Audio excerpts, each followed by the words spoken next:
the Chief Customer Officer of Dell, the highest ranked, most senior position held by a woman in Dell is currently held by Karen Quintos.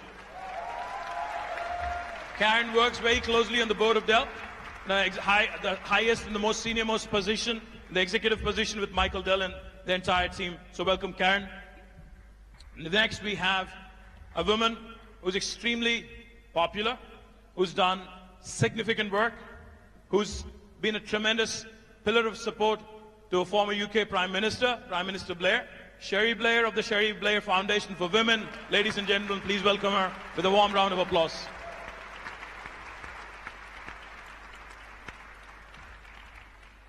As I've mentioned, I'm the Minister for IT, Government of Telangana.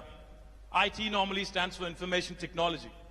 But for the last 1 month and more so in the last 1 week, IT also in Hyderabad means Ivanka Trump. The lady herself is here, arguably the most powerful woman in the world. Warm welcome to Miss Ivanka Trump. With a warm round of applause, please.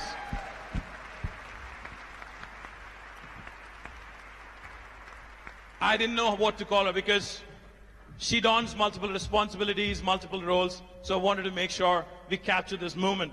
We have a banker, we have an advisor to POTUS, and many, many other things also. We have a lawyer, and then we have a chief marketing and chief customer officer. So welcome, ladies, and then we can get started. Thank you very much. What a group. Good morning. It is a bunch of really, really energetic people at 9 a.m. in the morning. Do you guys need more coffee? Well, this is a great panel. Thank you, ladies, for joining me. Let me start off by posing one question, and let me start off with Chanda.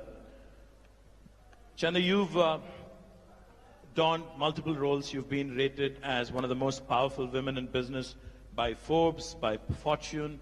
You lead India's largest private sector bank.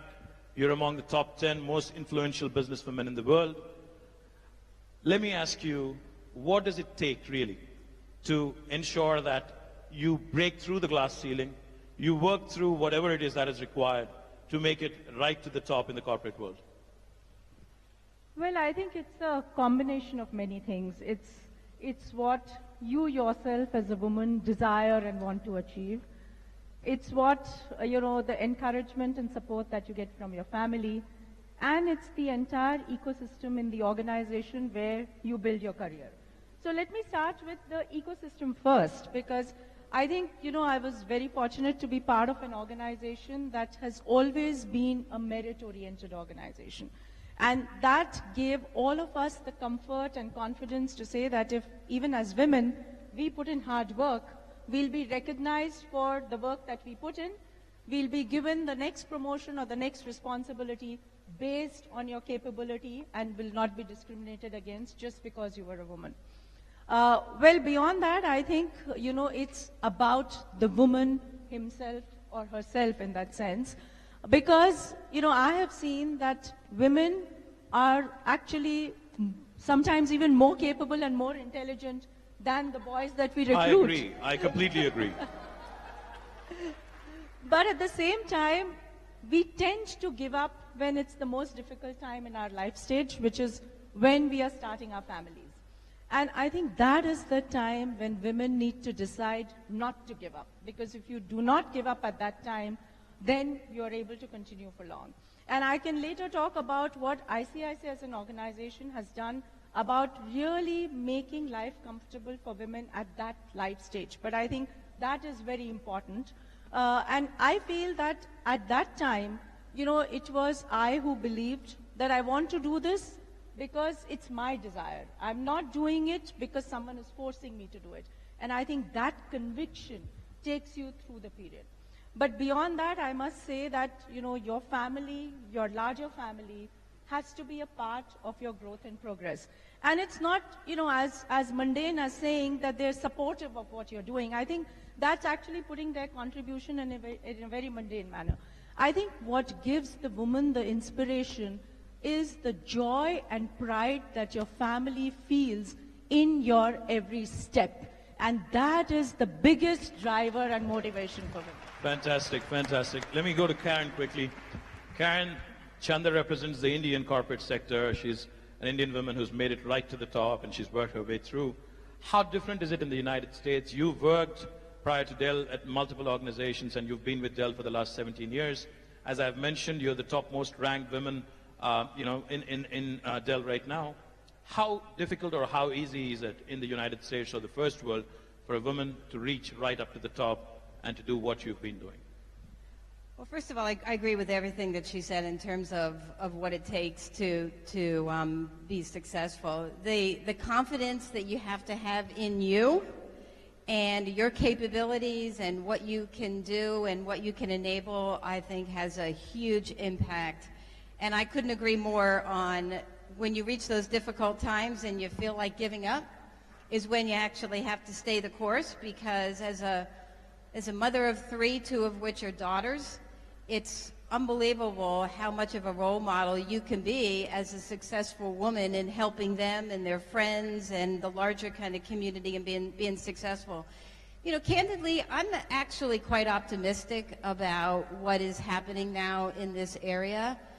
I think we all agree the numbers are not moving as fast as they need to be moving, but the amount of support that we are seeing in companies, CEOs, the White House, various other public and organizations in the support around getting more women into leadership roles and enabling that, I think today is remarkable. So it's still tough. I mean, it's still a environment out there that is really conducive to men, candidly, and I think through policy change, through culture change, through having great leaders step up and really want to change the game when it comes to this, I'm actually optimistic that over the next couple of years we're going to continue to see some real momentum. Great, great. Let me go to Sherry. Sherry, for those of you who are unaware, mine is the famous surname. She was a lawyer back in 1976. She started her own law firm, and for the first time in the history of Britain, she was the first wife of a prime minister who had her own career. I think that was the first time that has ever happened in British history. So Sherry, how difficult was it to be in the limelight and also to have your own career? And I'm sure there must have been a fallout, there must have been a few issues that emanate from it. So let's talk about it, and how difficult is it, again, to be in the spotlight again and to fight it out through your own career? Well, I think that, first of all, one of the reasons I was the first spouse of a prime minister to actually have gone to university, and that includes Dennis Thatcher, who didn't go to university, by the way, is just a generational thing. My predecessors, if you like, were of a different generation where girls didn't get educated. In fact, Dorothy Macmillan, the wife of Macmillan, the prime minister, actually told her daughter that she shouldn't go to university and stopped her going to university because she said all she needed to do was to know how to run a household. So there's a generational thing and a change in what we expect from women. What was it like holding down a full-time job as well as being married to the prime minister? Well, I didn't think after 20 to 25 years in my own career, where I'd worked when I had 3 children under 5, when I was essentially supporting my husband as he went on his political career, why would I change my job just because he had changed his? Now, this did cause... Absolutely. This did cause some consternation in Downing Street, because they basically expected me to be there to be the hostess and the support, and to be wheeled out on the occasions when it was required. And I did all that, by the way, but one of the things that enabled me to carry on with my career actually was IT. Because by the time I got to Downing Street, I was able to conduct my business from Downing Street. So I might be dealing with my legal papers, I might be answering clients' queries from my desk. My client would not know where I was, nor would they know that possibly half an hour before that I'd been down greeting the First Lady of Tanzania to have tea with her. Now, I couldn't do that without IT, and that made a huge difference to me. And it's why, when I left Downing Street, and I was thinking, if IT makes such a difference to a fortunate woman like me, surely there must be opportunities for using IT to bring advantages to women entrepreneurs across the world. And that's one of the missions of my foundation, which is to help women with what we see as the 3 C's that they need for growing their own business. And the 3 are, we've mentioned one already, confidence. Because too many women are told what they can't do, not what they can do. The second C is capability, capacity, it's training, it's women, again, don't get the same access to education across the world as men do. Business is partly instinctive, but partly it's about knowing how to run things right, how to read a spreadsheet, how to build a business plan, how to make the right sort of pitch to get the sort of money that Chandra will then loan you, the whatever capital that you need. And the third one is access to capital. And capital is a big issue for women entrepreneurs, and I know there must be many of them in this room that know only too well that when it comes to getting the money to grow and expand your businesses, it's very hard to move the needle, to get beyond the skeptical, often male officers in the banks who don't actually really believe that a woman can succeed in business. And so we work with our women to build those things, and we do that by using technology. And finally, I'd say this, you know, if we're going to do anything in this world, we've got to do something about men. All right. Yeah, that includes you. Men need to men need to understand that women are their equals. Men need to understand that women do face obstacles that they don't understand, and men need to understand that they need to do their share as well. I was recently at the American Embassy in Delhi, where we've done a program with the American Embassy called We Can, and I know 2 of our women entrepreneurs who won that competition are in the room here.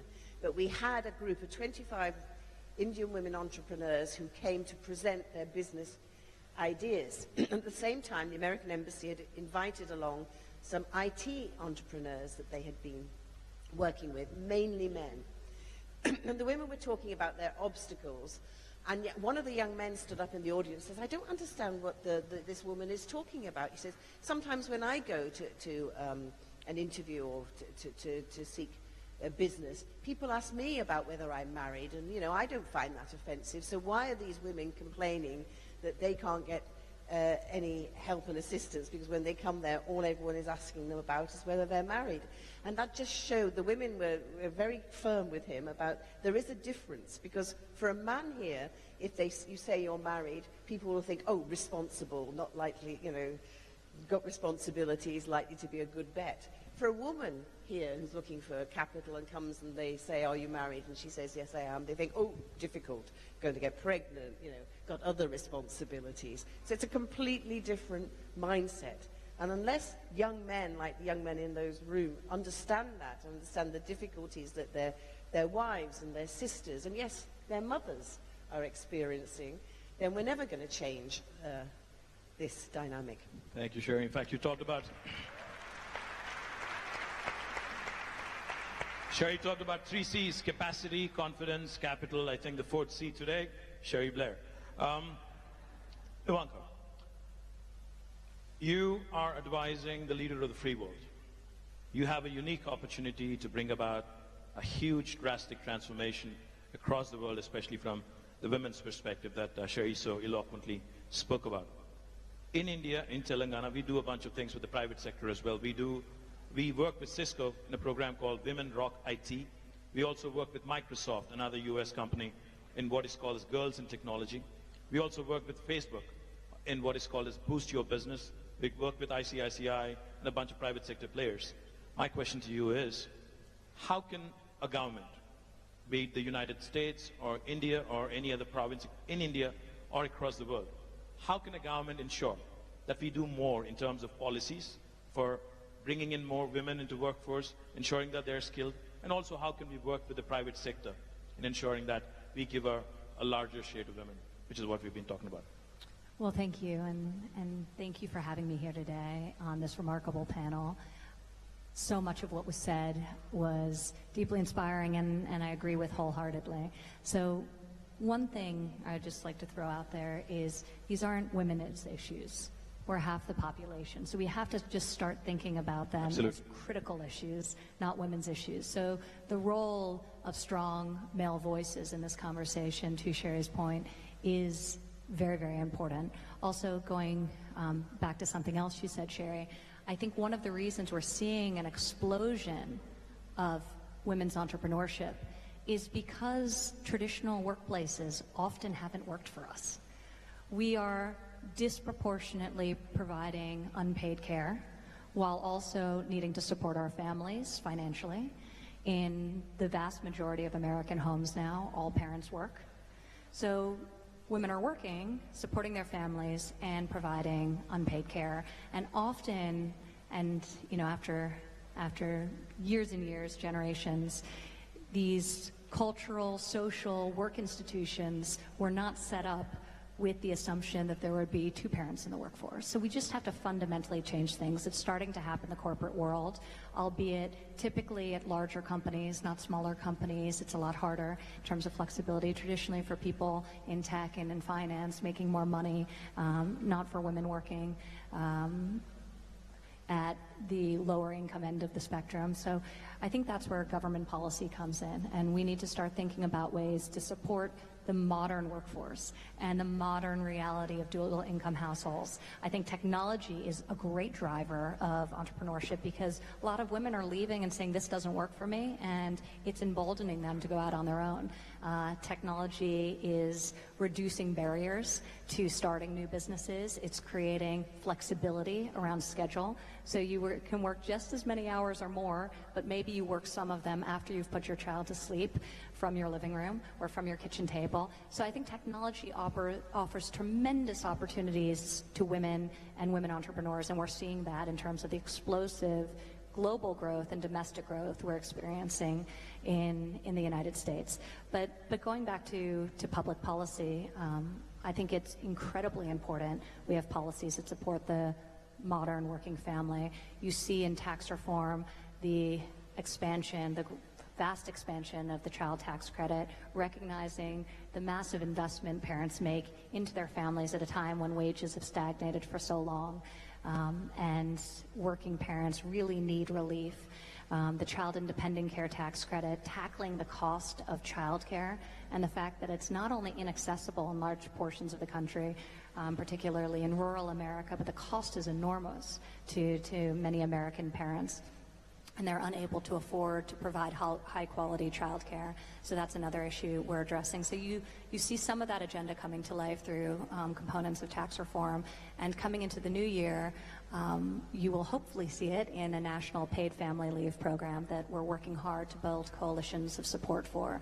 The president included it for the first time ever in his budget this year, paid family leave, maternity, paternity, adoption, and I'm very encouraged by that step, and we'll be working with Congress to try and pass what is a long overdue policy. So that's where you have public policy and many other things we're doing.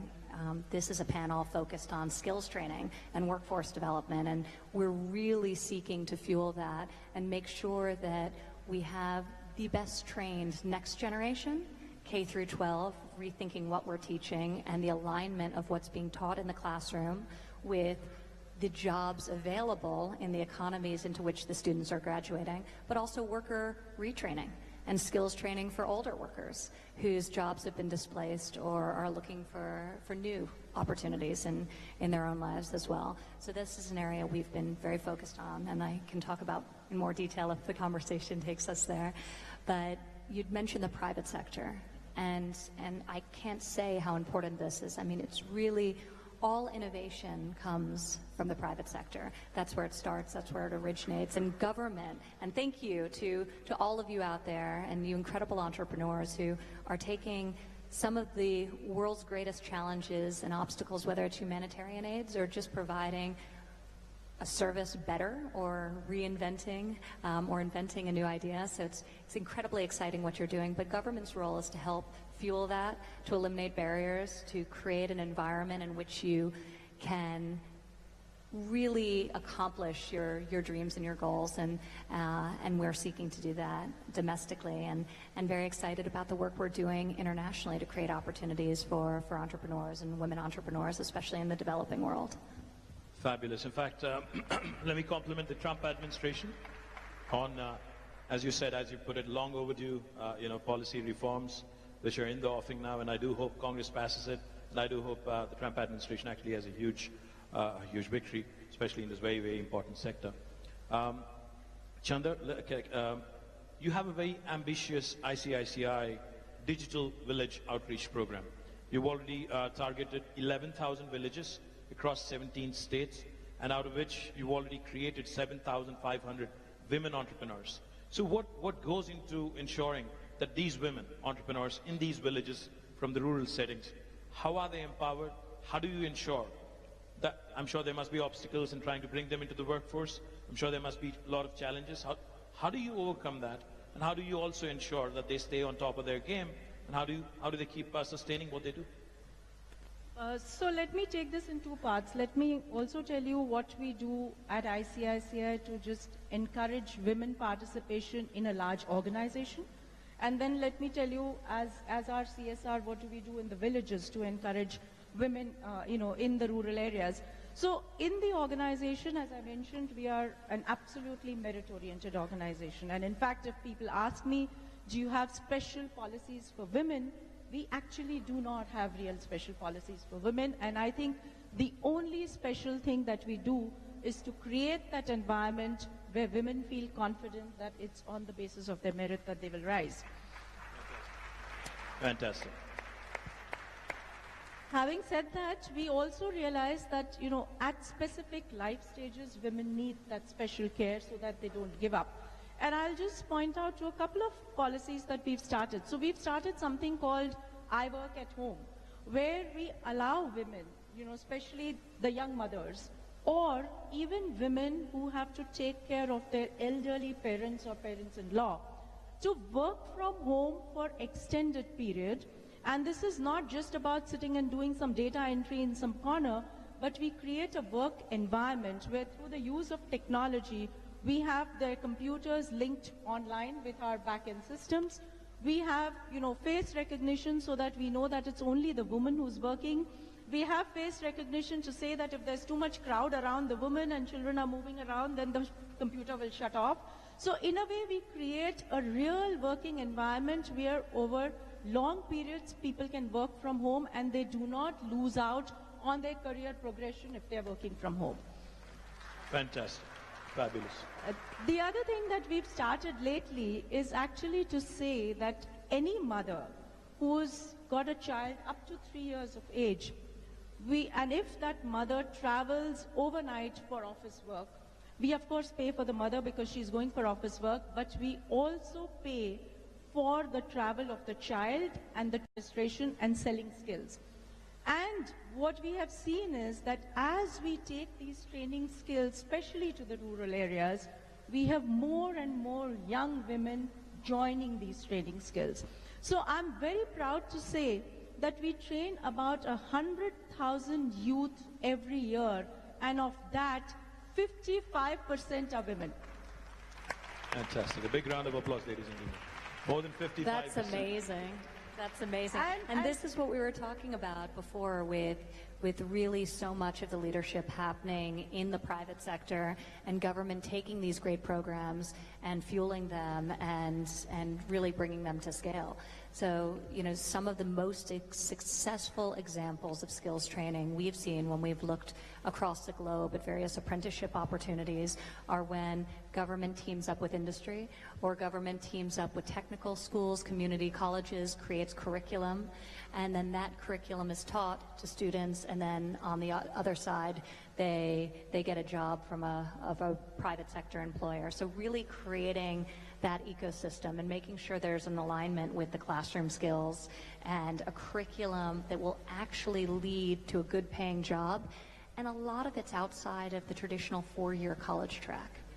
I think in America we've gotten so focused on the importance of university that we've really done a disservice to a lot of people who could have had great paying jobs, who could have gone a different route, who could have learned skills, and maybe had skills better suited to the work that they wanted to do, and would have benefited from technical education or apprenticeship and real on-the-job training. So I think there's a tremendous opportunity in what you're describing, and 100,000 people a year, that's amazing. So. That's Thank exactly you. what my point was. And since you asked, how do they stay into it? Absolutely. So what we do is we create courses where the content is such that it ensures them a livelihood.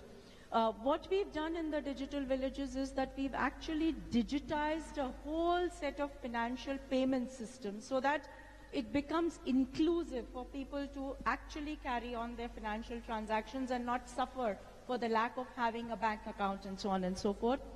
Then we provide, after providing them skills, we provide them credit linkage so that these people are able to get, an ability, access to credit so that they can start a livelihood of their own. And we provide them market linkages. So we link them either if somebody's learned garment manufacturing, then we link them to the garment factories around the village so that they get a, constant source of business. Or if somebody's learned office administration, we link them to the companies so that they get a job. And therefore, this 55% women who are part of this, initiative, almost 95% today are standing on their feet and earning some livelihood or the other of their own. Brilliant, brilliant. That's a great story. Yeah, and That's what a we've fantastic seen story. is that this gives them not just an economic confidence, but it actually gives them a confidence of investing back into their families, into their villages, because I again believe in this phenomena that, you say that if you educate a man, you educate an individual. But if you educate a woman, The entire you family. educate a generation. Absolute generation. Well, 55% plus employment in the rural economy. Let me go back to you, Karen. In Dell, you're leading a couple of very interesting inclusiveness and diversity initiatives. One which is called as Women in Search of Excellence, WISE acronym. And then you also have another very interesting program, Men Advocating Real Change, or MARC. You want to talk about it a bit more? Sure. I mean, this is an area that is clearly near and dear to us, and I'm sure is important to everyone in the audience. You asked the question, what are companies need to do to get more women into leadership roles and help with skills? We launched a couple of years ago unconscious social bias training. The biases that exist in society today, Cherie talked about some of them when it comes to women and, being married and those types of things. They have to be addressed.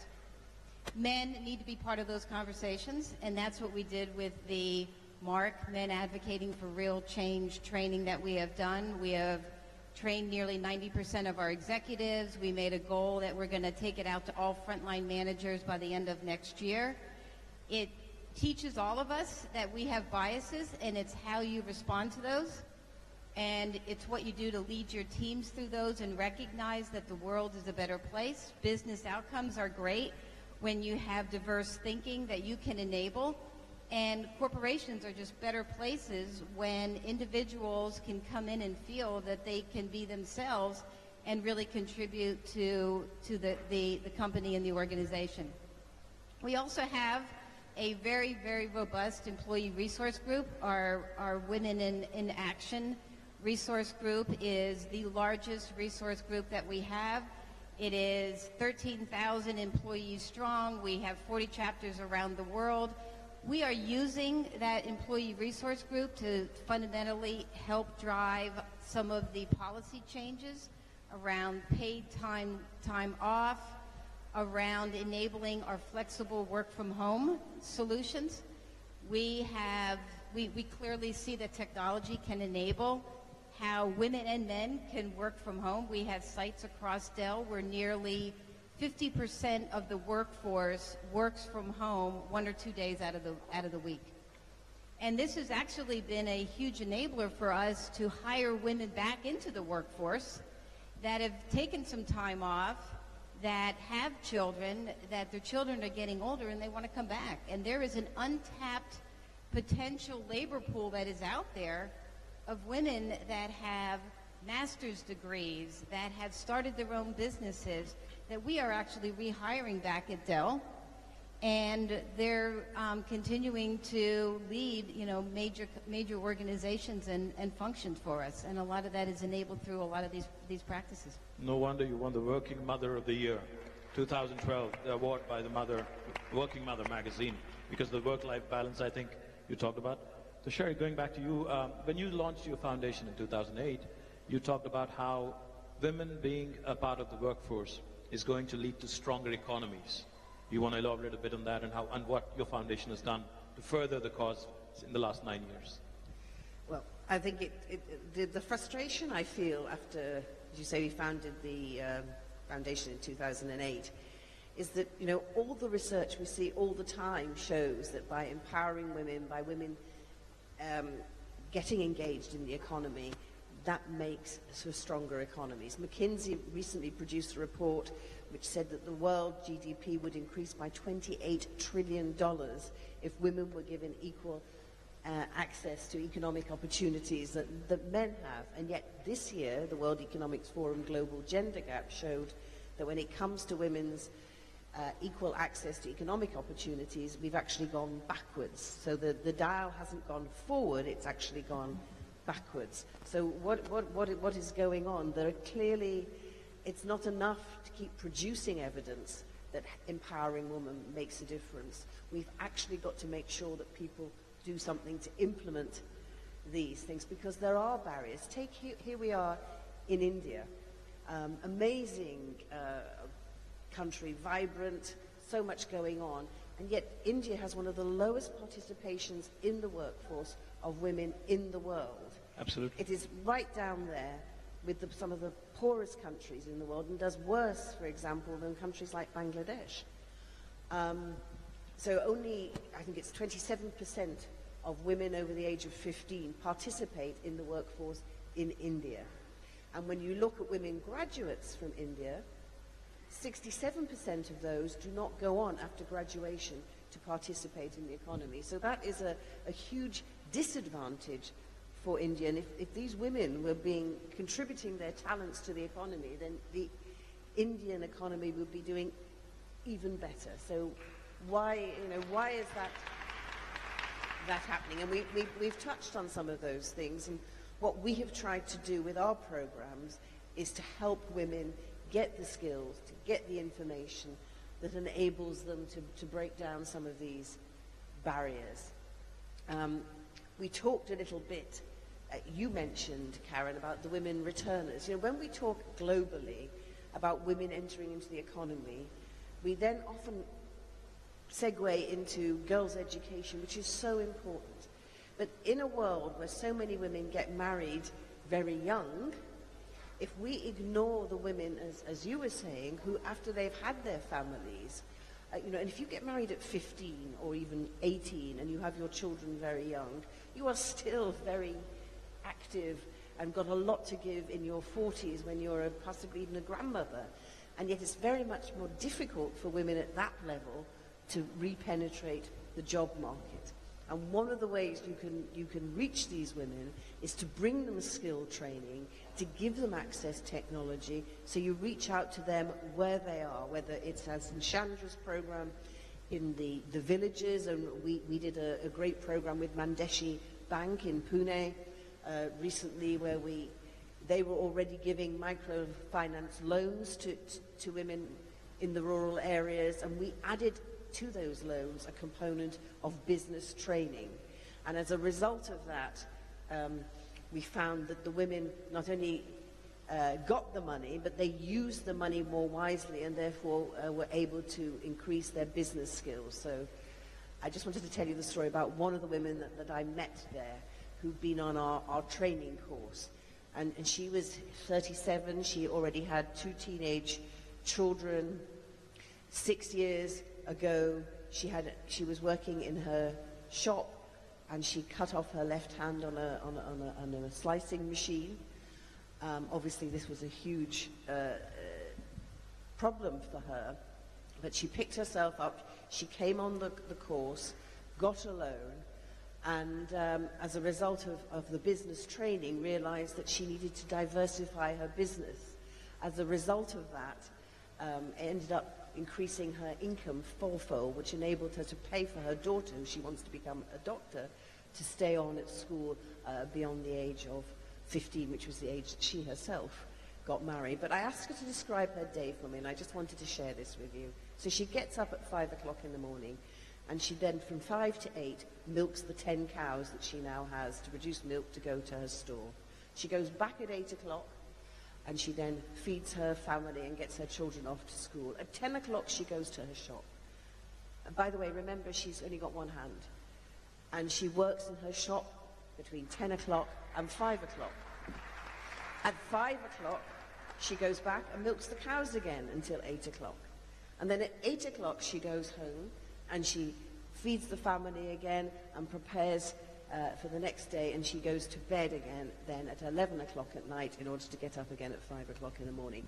That's a woman who is absolutely devoting herself to getting the best out of herself and her family. And she's the sort of woman that, by supporting and the fact that she's done so well, has increased her prestige in her village as well. So, you know, these are the sort of programs. Now, the other sort of thing we do is for a different level of woman entrepreneur, and we have what we call our blended learning training programs. These are like 3-month mini MBA courses.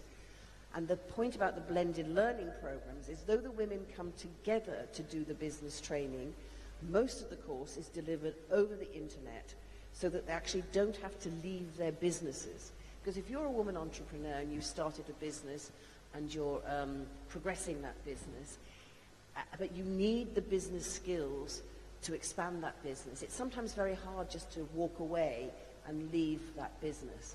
But by using technology, we can provide training to women where they are so that they can carry on their businesses and still get the skills that they need to develop. So a program we have in Nigeria, for example, it's called The Road to Growth. One of the women on that program who did our course, for example, was a psychiatrist trained in the UK.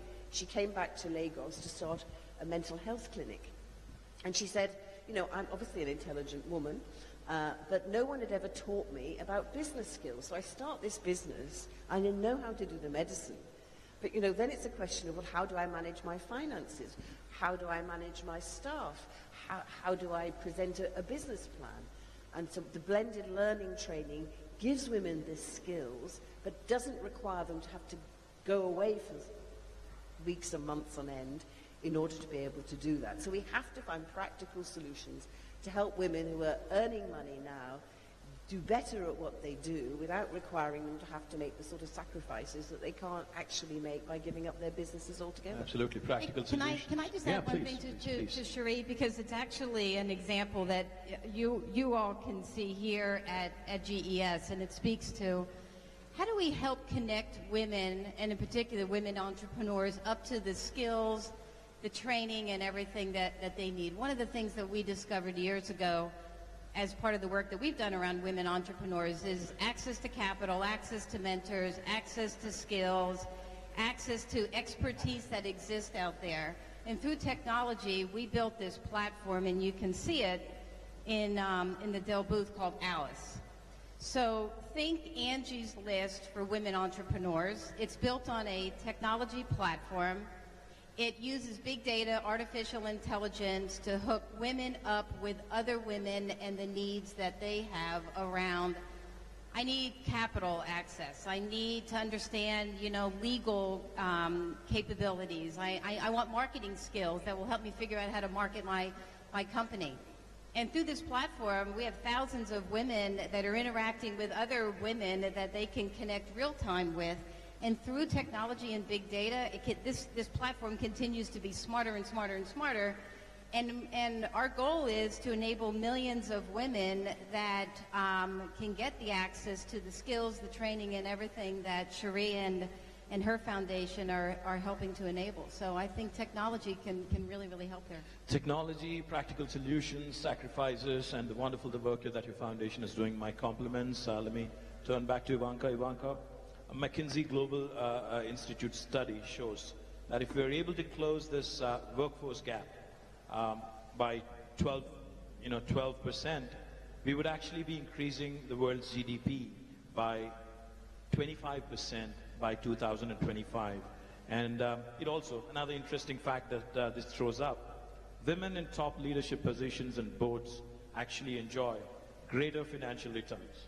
So was that a conscious choice to run your entire enterprise, Ivanka Trump, with all women leadership and completely run by women? Was that for the bottom line? Was that to make sure that you have more women in the right positions? Or how do you go about doing this? Well, I think today, empirically, we know that having equal representation, gender representation, having diversity is a positive. It's financially beneficial to business. And that's what's pushing corporations, not just a social responsibility, but a fiscal responsibility to their shareholders. And that's what's pushing businesses to diversify at a faster rate than if they were doing it for some other motivation. So that's exciting. And we're seeing all the studies, we're seeing all the data to support that very fact. So I think the key, and we've covered so much ground here. We've talked about the importance of public policy supporting working families, women and men who work inside or outside of the home. We've talked about the role of technology and how that can connect people to mentoring opportunities like the great work being done at Dell. We're doing that domestically at the government through programs such as SCORE, which have been very, very successful in getting private sector and getting successful men and women to coach and to mentor other young people who, or not so young people, who want to become CEOs as well. So taking programs like SCORE. We've talked about inadequate access to capital, which happens domestically, unfortunately, as well. When you look at our participation or our share of venture capital funding is minuscule, 3% last year.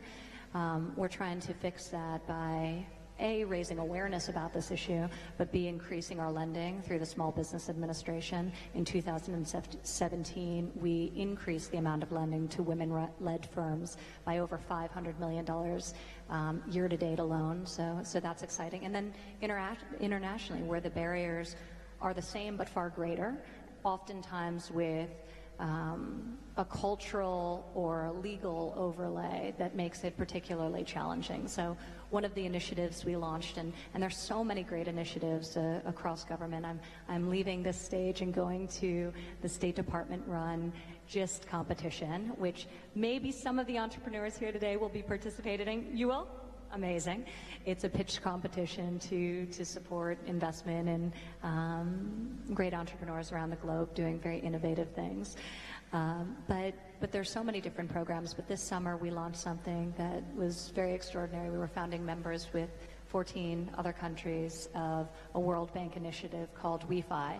And it seeks to address a number of the things we've mentioned: access to capital, access to networks, access to mentorship, and access to equitable laws by pushing governments in developing worlds to lower barriers and change the laws that prohibit women from full participation in their economies.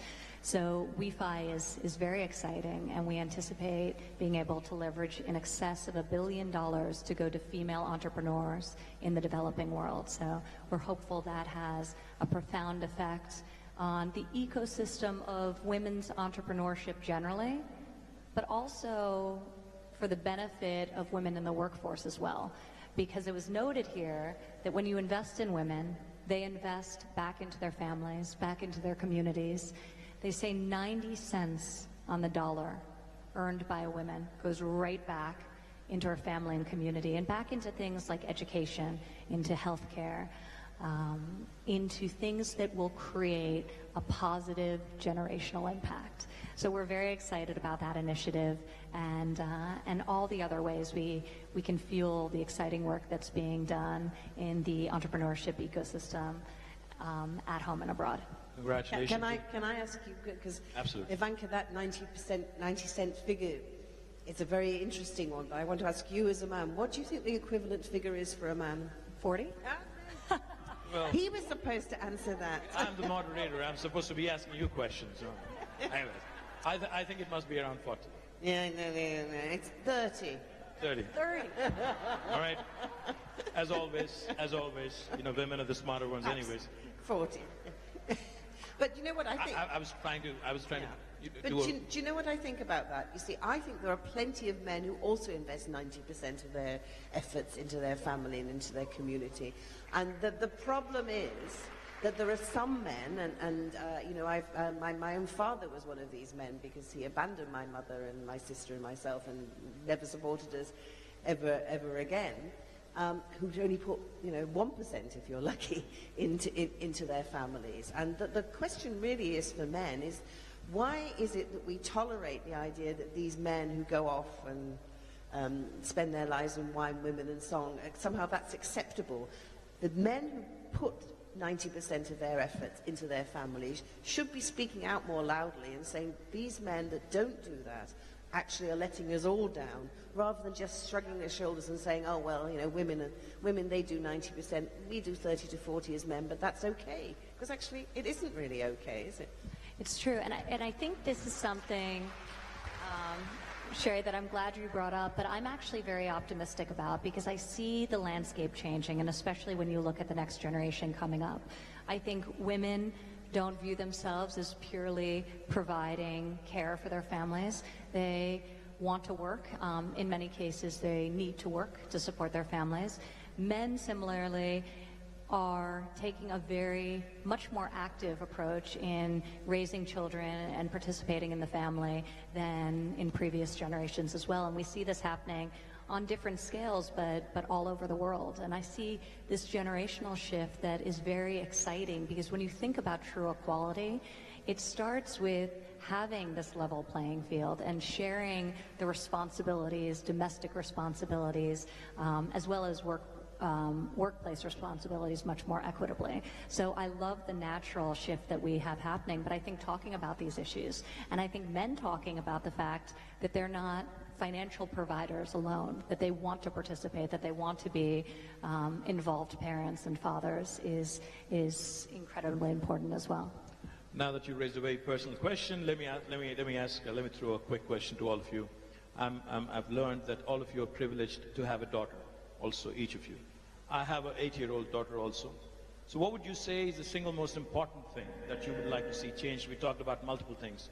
We talked about capacity, we talked about confidence, we talked about mentorship, we talked about collaboration with the private sector, we talked about rural sector. What is that one single important thing from a government and from the societal perspective that you would like to see differently, say, a decade from now? We'll start with you, Ivanka, and then we'll move on to others. We have about 5 minutes, so let's make this crisp. Well, I think I have a 6-year-old daughter, and I'm actually trying to get rid of some of her confidence. But I think the purity of a young girl and the lack of assumption around what her role is, what she should do, what she shouldn't do, what she should like, what she shouldn't like, the longer we can preserve that, the better. So I'm always inspired by my daughter, because she makes me realize how many ingrained biases even I have that I don't realize that I'm accidentally putting on one of my children, my sons or my daughters. So I think look at our smallest children and see the world as much like they see it as humanly possible. And hopefully Arabella grows up in a world where she's never told she can't do something because of her gender. Certainly, she'll never be told that by her mother. Fantastic. A big round of applause, please. Ingrained bias, which is even within all of us. Tell me about it. I'm a man, so I'm obviously going to have a little bit more of that. Chanda, a quick point on what you would like to see differently a decade from now, the single most important thing. Well, as you said, we all have daughters. I have a daughter, and I think the proudest thing for me to say is that while today here I'm sitting as a panel member, my daughter's sitting here in her own right as a woman entrepreneur, Can we as a have her stand delegate up here, please? Miss Kocher's daughter. there she is. A big round of applause to the young lady. What's her name? What's her name, Chanda? Aarti. Aarti. Many congratulations, Aarti. But what I say is that for me, my biggest inspiration are my children. And, why is my daughter my biggest inspiration? Because I think at her age, I expected my mother to do so many more things for me than what she expects her mother to do, because she doesn't find the mother She's around. a strong young lady. So much around. So I think it is about, this is an entrepreneurship summit, so I would say it is about 3 E's for women: education, encouragement, and empowerment. Education, encouragement, and empowerment. Big round of applause. If we do that, I think sky's the limit for all women. Fantastic. Sherry, your thoughts on what the single most important thing is that you'd like to see differently a decade from now? Well, I've got a daughter, I've also got 3 sons, and if you were to ask me, what's the most important thing for my daughter, I think the most important thing is actually to marry well. And if you Choose the right partner. choose the right partner, and therefore, when I talk about what I want to see for my daughter, I actually think more about my sons, because as a mother of 3 sons and 1 daughter, I have to actually think, how am I bringing up my sons? And for a long time, my main concern was that one day my boys would come to me and say, "Mum, here's my girl that I'm going to marry, and I want to let you know that she's going to stay at home and look after me." Fortunately, that hasn't happened. My youngest is only 17, so if he came and say he wanted to get married, I'd be a bit upset. But my 2 elder boys are both married to very successful career women themselves. But the one thing I said to both of them before they got married, the day before, I said, "I know you're all very proud of your wife and her career and what she's doing, but the crunch time will come is whether you're prepared at some time in your career to take a step back in your career so that her career can flourish." Because if you Fantastic. constantly think that yes, she can have a career, but it's always secondary to mine, then it's never going to quite work, is it? Because the girl will always then have to take the Since you mentioned Also choosing ran. the right partner, one of these days when I'm going to catch the Prime Minister, I'm going to talk to him about his perspective as well on choosing the right partner. Can you also mention to him when is the time when he's going to take a step back in his career so that I get on with Absolutely. mine? Absolutely. I shall ask him that. I do surely think, shall. though, and I just want to layer something on top of that, because I do think you're right, that conversation needs to be happening about who's going to step back if somebody is going to step back. But I do think we have to do a better job of recognizing that all women are working women, whether they're working inside the home, raising their families, or whether they're working in a professional capacity. And I think we have to celebrate that decision either way. But we need to create an environment in which people can make the decisions that are right for their family. So destigmatizing men making the choice to do that, but also not disincentivizing or not frustrating women who choose that as the right path for themselves as well. Well, we are actually out of time, but I want to say one thing. no, absolutely. In fact, Okay.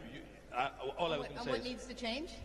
I think we need to see more women and girls in STEM-related roles, whether they are entrepreneurs that are creating innovative technology, big data, all of that, or whether it's girls that are graduating with STEM-related degrees. The numbers are really scary, and that is where the jobs are going to be.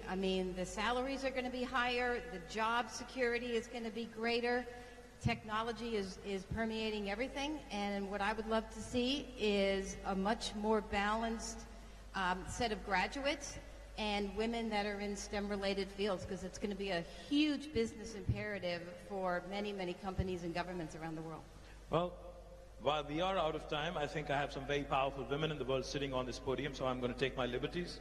I'm going to ask the organizers to give us 2 more minutes, and then we'll close out some final thoughts. Chanda, on what do you think, again, on skills, training, capacity? We covered multiple issues. Final thoughts, closing remarks, and what we should be doing, say, 60 seconds? Yeah, so I said that, education in terms of in empowerment, you actually cover everything, whether it's skill, access to credit, and all that. And in terms of encouragement, it's the social approach towards women. But I want to take 1 minute to talk about India, because this is a forum where I think we should talk about India. And I just want to say that, for India, this is today a matter of both celebration, because India has come a long way, as well as a matter of resolving that there is lots more to do. So, clearly, as Sherry said, that, not even 25% of the graduated women really participate in the workforce. And therefore, the same McKinsey study says that for India, actually we can add in the next 8 to 10 years, $700 billion to our own GDP if we actually bridge this gender gap. But the way I look at it is that I think this is a glass half full, because that is what is the potential for India and India's GDP. But while we have a lot to do, I think I just want to tell this forum that I think India still does much better than many, many other countries in the world. And let me take, it's a wide spectrum. I mean, you do not have a country where you have 100 million families impacted by the self-help group movement, of which 85% of that self-help group people are women. Out of which 20 million are in Telangana. Yeah, yes, absolutely. So you move from there to the whole entrepreneurship thing. And I think India's economic structure is changing. It's no longer just a manufacturing or a services economy. It's now becoming an entrepreneurship economy, an economy of value chains, which gives women more and more enablement to create their own niche and to start their own careers. And what bigger testimony than to say that in India we are able to put up a platform where more than 50% participants are women today, sitting right here. Fantastic. Big round of applause to the ladies, the women entrepreneurs who've showed up at the Global Entrepreneurship Summit. And then let me take this little further to say that it's India that has produced, sportswomen in fields that get us medals and, things like wrestling and gymnastics, which were so far, typified as being men's sports.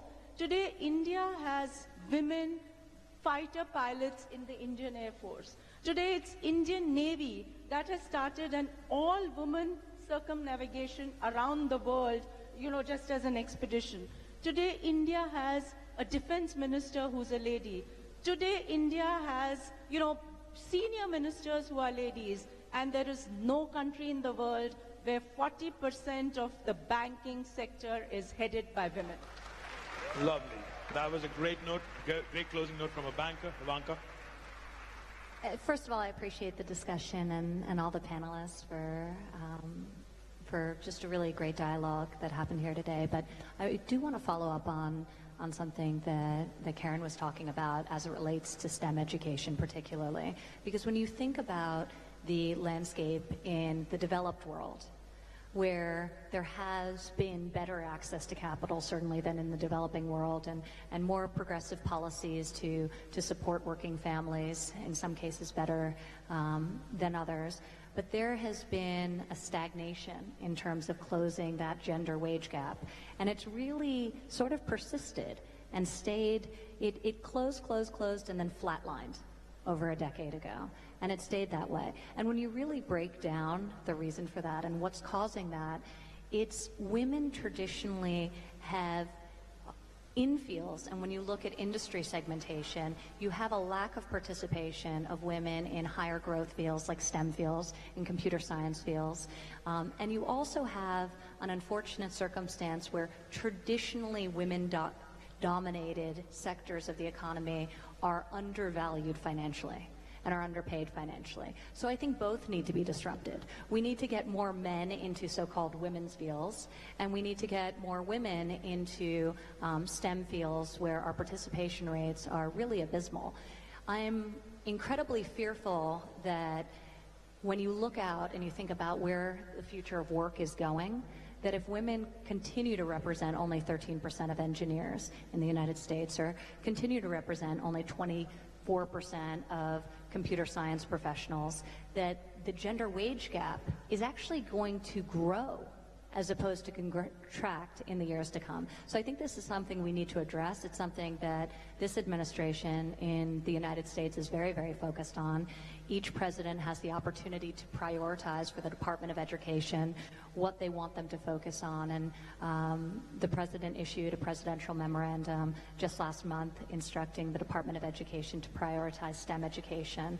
And in the guidance required that gender and racial diversity be considered when granting the money towards all of the different programs, so that the programs are actually designed to encourage gender diversity and to encourage racial diversity and to prioritize computer science. So I think it's critical that we think about occupational challenges and making sure that there's more equitable balance in especially the high growth industries as we look forward and as we think generally about the future of work in our own countries and around the world. So more men and women's domains and more women and men's domains as Well, then they wouldn't be sort of Inclusive- women's industries. Inclusive growth, closing down the gender gap. Fantastic thoughts. Sherry, final thoughts before we... Just a couple of thoughts from me. One is that we've heard a lot about how empowering women, getting women engaged in the market, how women in development, really makes a difference. And yet the truth is, when we look at where the development dollars go across the world, across all these programs, it's a pitifully small amount of that money that actually goes to women. It's definitely less than 10%, and it's probably less than 5%. I can't remember the exact figure. So how often do we have to say that it really makes a difference if you invest in women for when we actually put our money where our mouth is and make that happen? That's why actually the We Find Five scheme is such a great scheme and where we need to do more. And my final thought is this. It's all about choice and diversity. We're talking about women as though all women were alike and all men are alike. And of course, we're all different. But it's about embracing diversity and most of all, respecting each other's choices, which is why when Ivanka talked about those women who choose to devote themselves to their family and work at home, that's their right and their choice. And actually, as women, we should be kinder to each other about each other's choices and actually help each other so we can make a choice and change our choices throughout our lives. So let's hear it for choice and diversity. More power to you. Karen, final thoughts? Any final thoughts? Yeah, my final thought is it's going to take all of us to change the dialogue, men and women, and I would just really encourage everybody here in the audience. It's amazing how many people are here. Get involved. Get involved in changing the discussion, changing the trajectory, helping to invest in women entrepreneurs. Women cannot do this alone. We need men in the conversation helping.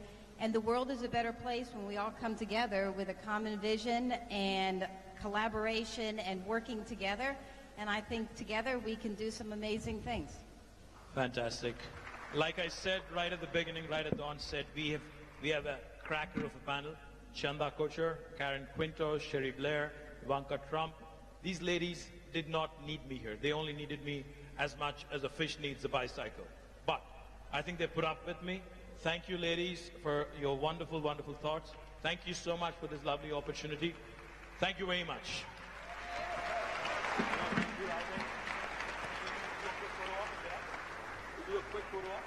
Ladies and gentlemen, that concludes our plenary. We suggest that you make your way to the networking lounge for the pitch competition. That's the pitch competition in the networking lounge in Hall 4. Thank you.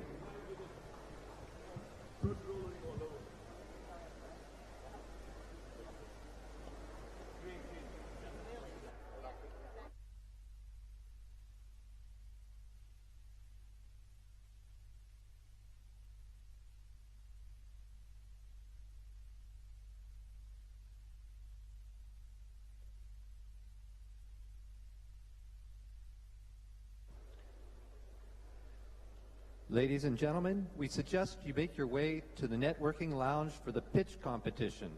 Thank you.